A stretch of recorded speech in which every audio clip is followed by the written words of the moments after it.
Olá, pessoal. Boa tarde, tudo bem com vocês? Meu nome é Yara Gurgel Dalacqua, sou farmacêutica e vou apresentar aqui hoje a primeira aula de drogas antihipertensivas, que vou abordar o tema dos diuréticos. Os dois grandes objetivos dessa aula são compreender a relação entre débito cardíaco, resistência vascular periférica e pressão arterial, e também os mecanismos de ação e efeitos farmacológicos de alguns diuréticos, como os inibidores da anidrase carbônica, diuréticos de alça, tiazídicos e os poupadores de potássio. Então, a ideia que a gente tem de circulação sanguínea, o coração funcionando como uma bomba que jorra o sangue no sentido anterógrado, ali num sistema fechado, vem lá do século XVII. Então, a gente já tem isso, é bem antigo. Mas a preocupação da hipertensão arterial como fator de risco para acidentes vasculares, disfunção renal, aterosclerose, isso a gente ainda está aí na segunda geração que de fato se preocupa com aferir pressão arterial e pouco se sabe sobre as causas, todas as causas da hipertensão arterial. A gente sabe que a hipertensão arterial é assintomática, que torna a doença ainda mais perigosa, que muitas pessoas têm e não sabem que têm. Vocês já devem ter ouvido alguém dizer: Ah, eu sei quando a minha pressão está alta porque eu tenho dor na nuca, por exemplo. Na verdade, é o contrário, o sentido é o oposto. A pessoa, às vezes, hiperativou o sistema nervoso simpático, está muito tensionada na região aqui dos trapézios, tem uma dor na nuca e isso desencadeia a pressão a se elevar. Não é o oposto. A hipertensão arterial essencial é assintomática. Então, vamos dar uma olhada aqui nessa figura do Guyton, bem didática, mostrando o sangue arterial saindo do ventrículo esquerdo, indo para a aorta e para as artérias. Aqui é importante frisar, a gente tem a pós-carga, né, nas artérias e uma pressão que é mantida constante pelos esses vasos que são vasos de condutância, as artérias. Isso permite que, por exemplo, a gente utilize o esfigmomômetro para aferir pressão da artéria braquial, porque a pressão vai ser muito similar à pressão que o sangue sai lá do ventrículo esquerdo mesmo. É lógico que situações em que o paciente tem uma fístula, ou um linfedema, ou um catéter central de inserção periférica no membro, por exemplo, você não vai poder aferir a pressão nessa artéria braquial. Mas, salvo situações particulares, é totalmente possível fazer isso. O que a gente não recomenda é aferir a pressão, por exemplo, no punho. Aí você já está muito distante, pode sim ser uma medida imprecisa. Mas, enfim, quando que ela vai perder pressão? Quando ela chega aqui no sistema de amortecimento das arteríolas. Esses amortecedores, aqui representados na figura, são justamente para reduzir a pressão com que o sangue vai chegar nos capilares. Se ele chegasse na mesma pressão que ele sai lá do ventrículo, 120 milímetros de mercúrio, ele provavelmente romperiam esses vasos, que são muito frágeis, a gente vai ver logo adiante. É a região que é a troca de material com as células. Bom, após passagem pelos capilares, o sangue retorna ao coração pelo sistema venoso. Aqui a gente tem a pré-carga, também chamado de pré-carga. A pressão venosa central, que é a pressão com que o sangue retorna ao coração, ela é muito baixa fisiologicamente. Pacientes críticos que estão monitorados em ambiente de unidade de terapia intensiva, por exemplo, pode ser aferida a pressão venosa central pelo um catéter inserido no vaso central, no vaso venoso central, e essa pressão, quando ela se eleva, é ou por uma disfunção cardíaca, ou por uma hipertensão venosa mais rara de acontecer do que a hipertensão arterial, mas pode ocorrer, ou por um excesso de volemia. Então, os pacientes estão sendo hemodinamicamente monitorados e um aumento da volemia ocasiona um aumento, então, da pressão venosa central. E aqui a gente já puxa o gancho, então, por que que estamos falando dos diuréticos para reduzir a pressão? Eles são, por definição, diuréticos, aumentam o volume da urina, né, o volume da diurese, e vai reduzir a volemia, consequentemente. Isso está intimamente relacionado com a pressão. Por quê? Pressão arterial é débito cardíaco multiplicado por resistência vascular periférica.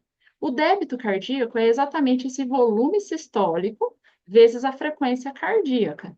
Então, se a gente tem uma queda no volume sistólico, indiretamente a gente está causando uma queda também na pressão arterial. E a resistência vascular periférica, a gente entende como essa resistência aqui nas arteríolas. Se fôssemos comparar as veias e as artérias com objetos que a gente tem na nossa casa, por exemplo, as veias seriam como sacos plásticos, em que cabe um grande volume e exerce uma baixa pressão. Já as artérias seriam como se fossem bexigas, em que uma pequena elevação do volume ou de ar, de água que a gente inserisse ali dentro, exerceria uma força contrária, uma pressão. Por quê? Justamente porque a camada aqui de músculo liso da túnica média das artérias é muito maior do que a camada de músculo liso que tem nas veias. Ambos têm túnica íntima, túnica média e túnica adventícia. Mas a camada de músculo liso é bem maior nas artérias. Já quando a gente compara com os capilares têm só a túnica íntima, que é a camada ali de endotélio e lâmina basal apenas, para poder proporcionar que ocorra, então, a troca ali de materiais. Agora vamos entrar na fisiologia renal. É importante falar aqui que os rins, eles não só filtram o sangue, como às vezes a gente pode pensar, o que os rins fazem? Filtram o sangue, produz a urina. Mas isso é muito pouco do que tudo eles podem fazer. Então, os rins, eles filtram ali em torno de 100 ml por minuto, então 144 litros de sangue filtrados por dia, mas produz só 1 litro de urina. Onde foi parar o resto? É reabsorvido, né? Então, os rins filtram, secretam substâncias, reabsorvem, né, o que precisa ser reabsorvido, produz eritropoetina para sintetizar os glóbulos vermelhos, ativam em última etapa a ativação da vitamina D, participa do metabolismo ósseo, do equilíbrio ácido básico, então diversas funções, síntese de prostaglandinas, então diversas funções, mas a gente fica muito focado na filtração glomerular. E por quê? A gente estima ainda nessa filtração glomerular, a gente não mede ela de fato. Porque a gente sabe que se a filtração cai, se tem uma queda na filtração glomerular, consequentemente, todas as outras funções dos rins acabam tendo uma queda proporcional. Então, por isso que a gente olha muito a filtração. E como que acontece? Aqui, pelas arteríolas aferentes, o sangue chega, passa pela cápsula de Bowman e retorna aqui pelas arteríolas eferentes. Aqui, quando o sangue chega no túbulo contorcido proximal, existe uma alta permeabilidade, né, de água, então tem uma grande reabsorção de solutos, do bicarbonato, sódio, potássio, né, a glicose, junto com a reabsorção de água. No ramo descendente, delgado da alça de Henle, tem uma grande reabsorção de água. Ele é muito permeável à água, o ramo delgado. No ramo espesso, ascendente da alça de Henle, a gente tem uma grande reabsorção aqui de eletrólitos, onde vai agir os diuréticos de alça. E no túbulo contorcido distal, ele continua sendo impermeável à água, praticamente, e também com alguma reabsorção de NaCl, que a quantidade de sódio que chega aqui é muito menor do que a quantidade de sódio que tinha na alça de Henle e menor ainda do que tinha no túbulo contorcido proximal. Já no ducto coletor, aqui tem muita ação dos mineralocorticoides, aldosterona, do hormônio antidiurético inserindo os canais de aquaporina, muita secreção de potássio. Enfim, vamos ver com mais detalhes quando falarmos dos fármacos. Então, agora vamos entrar aqui nos fármacos. Só lembrando que fármacos são substâncias que modulam ações, vias que já existem no organismo. Nenhum fármaco cria nenhuma via, eles só vão modular o que já existe. E a acetazolamida é o protótipo aqui desses fármacos inibidores da anidrase carbônica. eu chamo a atenção para esse grupamento aqui de sulfonamida, né, que tem na molécula da acetazolamida, e isso já deve chamar um alerta, né, para a reação alérgica cruzada. Então, se a molécula tem esse grupamento, ela tem grandes chances de provocar reação alérgica.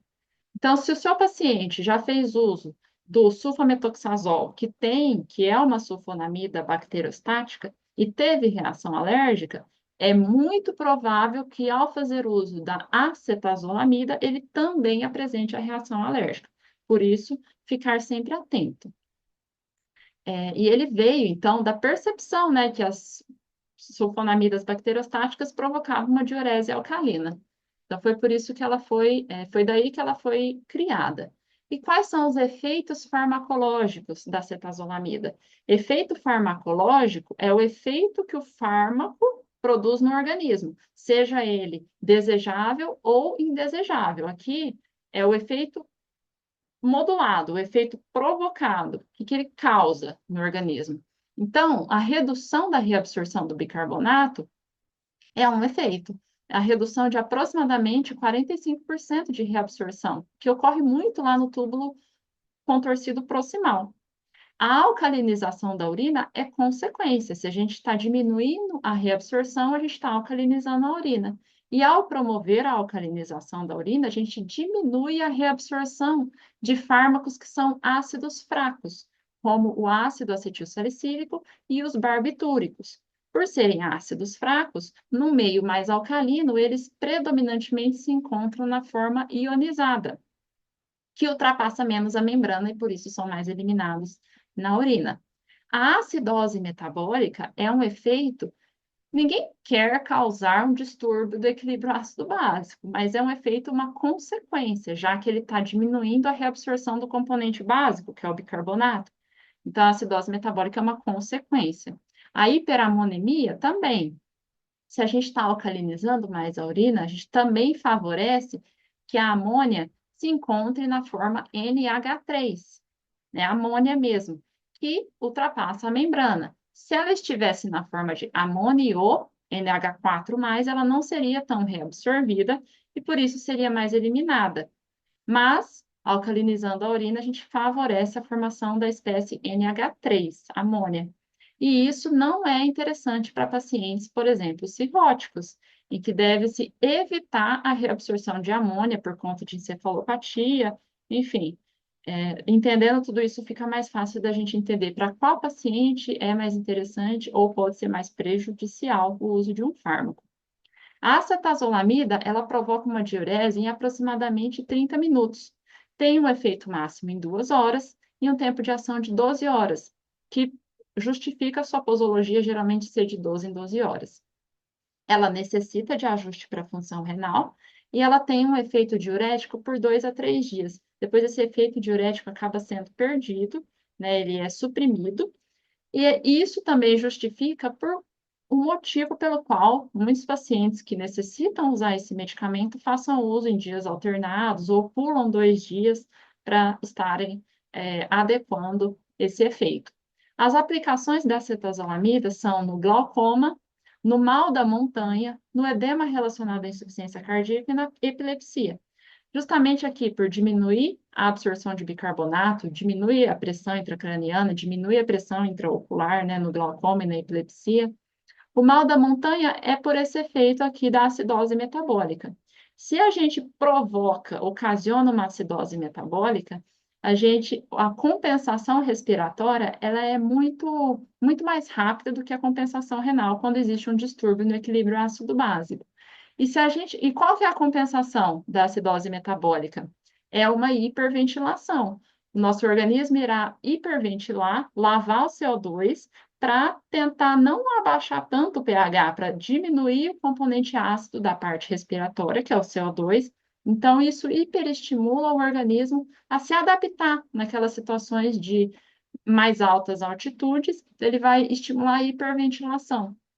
Então, ajuda no processo de adaptação, nos primeiros dias.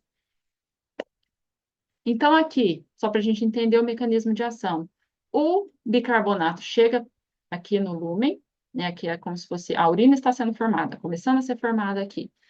O bicarbonato, ele se dissocia em CO2 e água por uma reação que é catalisada pela anidrase carbônica, uma isoforma da anidrase carbônica presente aqui na membrana luminar. O CO2, como é um gás, se difunde facilmente para dentro das células tubulares e a água passa pelos canais de aquaporina 1, dentro da membrana aqui da célula tubular, por outra isoforma da anidrase carbônica, ele forma de novo o bicarbonato. E esse bicarbonato sofre um transporte por um simporte com sódio para dentro do interstício. Então, ele é reabsorvido. Se a gente está inibindo essa anidrase carbônica, a gente inibe a enzima que catalisa toda essa reação, então prejudicando essa reabsorção do componente básico. Agora vamos falar sobre os diuréticos de alça. A gente tem como principal representante aqui a furosemida. Vejam que também é uma sulfonamida, então risco de reação alérgica e reações alérgicas cruzadas. O mecanismo de ação dela é inibir o simporte de sódio, potássio 2-cloreto lá na alça de Endre, no ramo ascendente da alça de Endre. E quais são os efeitos que ela causa no organismo? Aumentar muito a diurese, causa uma hiponatremia, uma hipocalemia, hiperuricemia, que a gente vai entender já já, hipomagnesemia, hipocalcemia, a gente vai entender tudo isso, ototoxicidade e desidratação pelo aumento da diurese intensa. Essa diurese é provocada pela administração da furosemida em forma intravascular muito rápida, em 15 minutos já se aumenta muito o volume da diurese. E em 60 minutos, se ela for administrada de forma oral. O tempo de ação é muito rápido, dura em torno de 1 a 2 horas. Mais de 98% da furosemida é ligada a proteínas plasmáticas. Então, a gente considera uma alta ligação a proteínas plasmáticas a partir de 70%. Se o fármaco se liga mais do que 70%, ele já é considerado altamente ligado a proteínas. E a furosemida, por ser um ácido fraco, ele se liga muito à albumina. Fármacos que são ácidos fracos se ligam à albumina, fármacos que são bases fracas tendem a se ligar à alfa-1-glicoproteína ácida.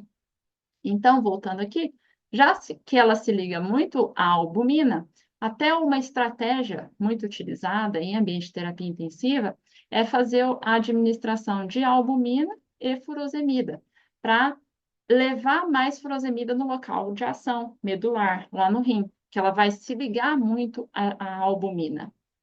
E para ela ter ação, a furosemida ela precisa ser secretada ali na região luminar, secretada pela via secretora de ácidos orgânicos, o transportador OAT, né? E esse transportador também é utilizado para eliminar o ácido úrico. Só que a furosemida compete com o ácido úrico e ela ganha na hora de ligação ali com o transportador OAT. Então, isso ocasiona um aumento do ácido úrico na circulação plasmática. Então, hiperuricemia, o que torna um fármaco um pouco mais perigoso de ser utilizado para pacientes que têm gota, por exemplo.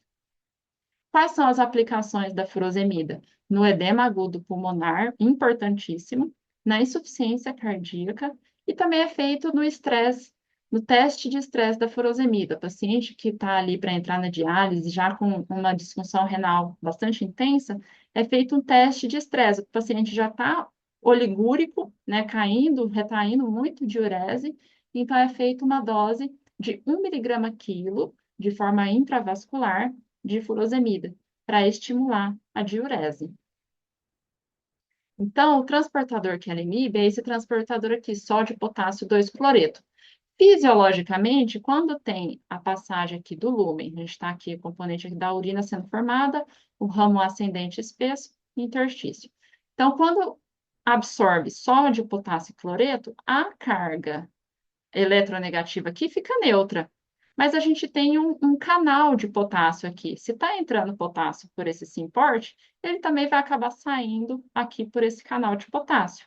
E quando sai potássio, aí a carga já não fica mais neutra. Aqui a gente cria um potencial positivo na membrana luminar, e a criação desse potencial positivo favorece a reabsorção paracelular dos cátions divalentes, magnésio, cálcio.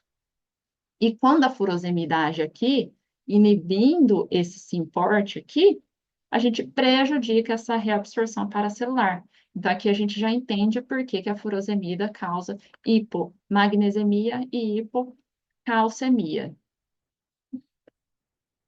Os diuréticos tiazídicos, a gente tem como representante a hidroclorotiazida. Vejam na molécula que também é uma sulfonamida. Ela inibe o SYMPORT de sódio cloreto já lá no túbulo contorcido proximal, distal, aliás, em que a concentração de sódio que chega já é bem menor, mas ela ainda acontece, essa reabsorção. E ela é inibida pelos tiazídicos. Então, ela provoca, quais são os efeitos? Um leve aumento da diurese, uma hipocalemia, uma hiponatremia, hipomagnesemia, hiperglicemia, muito importante, essa reação, esse efeito colateral, hiperuricemia, hipercolesterolemia e hipercalcemia. Vamos entender já já. Quais são as aplicações da hidroclorotiazida? Hipertensão essencial é a primeira linha de tratamento da hipertensão, na insuficiência cardíaca congestiva, na osteoporose e na litíase renal, justamente por essa reação, esse efeito de aumentar a absorção de cálcio, né, uma hipercalcemia, ela é utilizada muito para pacientes que, se tiver hipertensão e tiver osteoporose, é preferência de utilizar esse tiazídico. E na litíase renal, também, porque ela evita a formação dos precipitados lá de fosfato de cálcio na membrana luminar, então absorvendo mais cálcio. E a gente evita utilizar esse tiazídico se o paciente já tem níveis elevados de cálcio no sangue. Então, na hipercalcemia, a gente não utiliza os diuréticos tiazídicos. Vamos entender. A bomba de sódio potássio ATPase, né, presente em toda a membrana basolateral lá dos néfrons, ela também está presente aqui no túbulo contorcido distal. Ela está jogando sódio para o interstício, então tirando sódio do interior do túbulo contorcido, jogando para o interstício, então a concentração de sódio aqui dentro cai e existe esse SYMPORT de sódio cloreto. Se essa concentração de sódio cai, favorece a absorção aqui, a reabsorção de sódio cloreto. Quando a gente tem uma inibição desse SYMPORT, aqui pelos diuréticos tiazídicos, a gente tem, consequentemente, favorecendo aqui a reabsorção de cálcio, porque aí a gente transiciona de novo o sódio, esse trocador, né, de cálcio com sódio, ele é favorecido, porque se o sódio está sendo bombeado pela bomba de sódio e potássio aqui para fora, ele também volta por esse antiporte aqui de sódio e cálcio, e favorece, então, a reabsorção de cálcio. Então, inibir esse SYMPORT significa favorecer a reabsorção de cálcio por conta desse antiporte aqui de sódio e cálcio. Isso explica lá a utilização dos tiazídicos na osteoporose e também na litíase, aqui que eu falei, né, na litíase renal e na osteoporose, que a gente também tem esse favorecimento da retirada de cálcio aqui da urina. E a última classe, os diuréticos poupadores de potássio. Então, eles antagonizam a ação da aldosterona nos túbulos coletores e os efeitos farmacológicos dele são hipercalemia. Então, se eles vão poupar potássio, eles vão aumentar as concentrações séricas de potássio. Nos homens, vão causar ginecomastia e nas mulheres, alterações do ciclo menstrual, justamente por mexer nesses receptores lá de aldosterona e também pela similaridade da espironolactona, veja a molécula, muito similar à molécula de testosterona. Então, ela pode inibir a ação da testosterona, justificando o efeito colateral aqui de ginecomastia nos homens. As aplicações são tratamento da hipertensão essencial, mas não como único fármaco, né, geralmente associado a outros medicamentos. Tratamento da ascite e do edema, tanto da insuficiência cardíaca, da cirrose hepática e da síndrome nefrótica. No hiperaldosteronismo, Então, se ele inibe a ação da aldosterona, no hiperaldosteronismo, ela é muito útil. E aqui, só lembrando, 3 sinais clássicos que devem remeter ao hiperaldosteronismo. Então, paciente hipertenso, com os níveis baixo de potássio no sangue, uma hipocalemia, e com uma alcalose metabólica. Então, o paciente que apresenta esses 3 sinais, esses 3 sintomas, eles podem, deve ser pensado, cogitado pela equipe como hiperaldosteronismo. E aí a utilização de poupadores de potássio como a espironolactona torna-se bastante interessante no tratamento. Ou a eplerenona. A eplerenona é um fármaco que também é diurético poupador de potássio, é, mais seletivo para os receptores, né, para a inibição da aldosterona. Ele não se parece tanto com a testosterona, ele é uma molécula que tem um anel lá, um epóxido, e ele consegue ser mais seletivo, então ele não vai causar os efeitos da ginecomastia como a espironolactona. É um fármaco mais novo, mas também tem um custo bem mais elevado do que a espironolactona. E uma atenção aqui chamando para não usar na hipercalemia. Então, se o paciente já tem níveis de potássio elevado, utilizar um diurético poupador de potássio pode ser prejudicial. Então, no túbulo coletor, a gente tem as células principais, né? As células principais do túbulo coletor contêm canais específicos de sódio e de potássio. Esses canais, eles são livres, né, a passagem de sódio e potássio. Quanto mais sódio chega aqui na urina, lá no túbulo coletor, mais sódio vai ser reabsorvido e mais potássio vai ser secretado, né, para manter o potencial elétrico neutro aqui na membrana. A aldosterona age estimulando a reabsorção de sódio e estimulando a síntese de mais bomba de sódio e potássio ATPase aqui na membrana. Se a gente produz mais bomba e ativa mais bomba funcionante, mais sódio está sendo reabsorvido, então mais sódio acaba sendo depletado aqui do interior da membrana, vai reabsorver mais daqui, e reabsorvendo mais sódio, quanto mais é reabsorvido, mais é secretado de potássio. Igual eu falei, para manter a eletronegatividade aqui da membrana. E também o hormônio antidiurético estimulando a inserção dos canais de aquaporina aqui na membrana luminar, né, e favorecendo a reabsorção de água, fazendo o ajuste fino final do controle de líquido na urina. E como considerações finais, temos aqui, como eu falei, quanto maior a quantidade de sódio que chega nos túbulos coletores, pela ação dos diuréticos que já agiram lá do túbulo contorcido proximal, alça de Henle, então, quanto mais chega sódio no túbulo coletor, mais vai ser secretado potássio na urina. Então, a depressão de potássio vai ser maior. O efeito colateral de hipocalemia vai ser maior.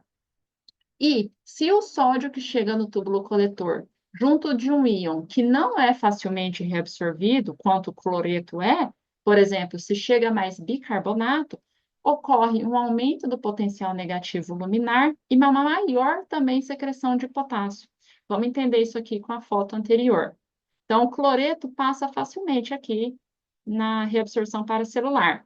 Mas se for um íon, como o bicarbonato, que a gente viu lá que precisa de transportador para ser secretado, para ser reabsorvido, e o bicarbonato vai criar um potencial negativo aqui na membrana. Criando um potencial negativo na membrana luminar, esse potencial negativo atrai a secreção de potássio. Então, se antes o potássio vinha aqui, entra sódio, sai potássio, entra sódio, sai potássio, quando tem um potencial negativo aqui, entra sódio, sai muito potássio. Então, assim, sai mais do que deveria sair. A gente perde uma maior quantidade de potássio aqui pela diferença de potencial elétrico. E o terceiro ponto é o aumento da secreção de aldosterona devido à depressão de volume também constitui base para a perda de potássio induzida pelos diuréticos. Porque, vejam, a aldosterona, ela não só estimula essa reabsorção de sódio aqui com perda de potássio, mas também estimula a síntese de produz mais bombas, né? A síntese de fatores de transcrição para a produção de maior quantidade de bomba, intensificando ainda mais essa absorção de sódio e secreção de potássio. Então, quanto mais aldosterona agindo, quanto mais mineralocorticoides agindo, maior é a depressão de potássio, induzida não só pela percepção das células ali que precisa ativar esse sistema compensador, mas também pela ação dos diuréticos. Pessoal, é isso que eu tinha para falar para vocês hoje. Espero que vocês tenham gostado, aproveitado. Eu deixo os meus contatos aqui. Se alguém tiver alguma dúvida, pode entrar em contato comigo depois, tá bom? Muito obrigada e até a próxima aula.